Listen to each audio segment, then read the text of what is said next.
Sports Flash TV na may dati. Ito ay lagi kang panalo, bakbakan na sigurado, mga balitang Masayuki Eto, may pahayag tungkol kay Inoue, Nery at Casimero at ang update kay Angkahas. Pag-usapan natin yan mga ka-flash.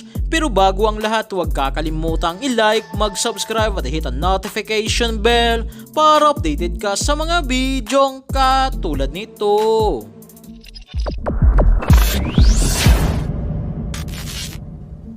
So ilang araw na lang nga po mga ka-flash at magaganap ng bakbakang Jerwin Pretty Boy Angkahas versus WBA Bantamweight World Champion Takoma Inoue na gaganapin sa February 24, 2024. Dito nga po sa update sa nasabing laban ay binisita nga po o sinugod ng Team Inoue ang pagwo-workout ni Jerwin Angkahas sa Japan. Nang isa nga po dito na pinanood si Angkahas habang nagwo-workout ay ang tatay at trainer ni Naoya Inoue at Takoma Inoue na si Shingo Inoue. Paraan nga po ito mga ka-flash upang mapag-aralan nga po nila ng husto ang galawan nitong si Jerwin Angkahas bago ang bakbakan sa February 24 versus Takoma Inoue. Habang sa kabilang balita naman nga po mga ka-flash, sa update ni Treasure Boxing Promoter Masayuki Ito sa kanyang YouTube channel ay sinabi nga po nito na posibleng ma-upset o matalo ang kanilang pambato na si pound for pound rank number 2 sa buong mundo at undisputed world champion sa Super Bantamweight Division na si Naoya the Monster Inoue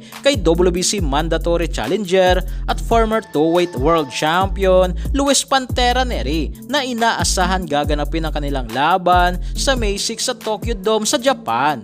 Sa paliwanag nga po mga ka-flash ni Masayuki Eto na kahit nga raw nagpositibo si Nery sa pinagbabawal na gamot at nag-overweight sa mga laban nito sa Japan kontra sa kanilang pambato na si Shinsuke Yamanaka ay napatunayan nga daw nila na malakas talaga si Mexican 2-weight world champion Luis Nery sa kadahilan ng 2 beses ba namang tinalo ang kanilang pambato sa pamamagitan ng isang knockout. Kaya hindi nga raw nawawala sa isip ni Masayuki Eto na posibleng magkaroon ng super upset sa bakbakang Inoue versus Nery dahil sa malakas din nga raw talaga sumuntok itong si Nery. Kasama nga raw dito sa posibleng makakatalo kay Naoya Inoue ay ang isa pa nating pambato sa Super Bantamweight Division na si 3 Division World Champion General Cuadro Alas Casimero na kailangan lang talaga ni Casimero ang puspusang training at focus sa laban upang maabot nito ang malakas at matibay na Cuadro Alas Casimero.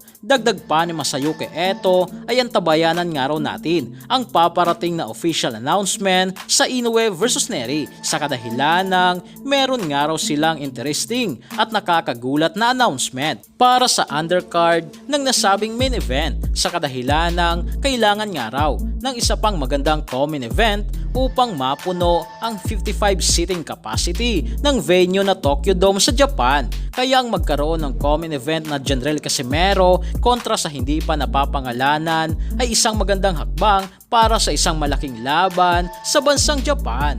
So yan lang para sa ating balitang boxing. Ano ba ang masasabi nyo tungkol dito? Para sa inyong komento at reaksyon ay komento nyo na sa baba. Hanggang sa muli, ito ang The Sports Flash TV. Sports Flash TV na may dati. Ito ay lagi kang panalo, bakbakan na sigurado, mga balitang boxing. Ito laging bago, balitang boxing, laban na kasado. Di papahuli pagdating sa bakbakan, mga pambato na patuloy ang laban. Sasaliksikin ang bawat babalita, talagang diin, bawal ang mahina sa loob ng ring. Merong pambihira, mga kamao na nagiging bida.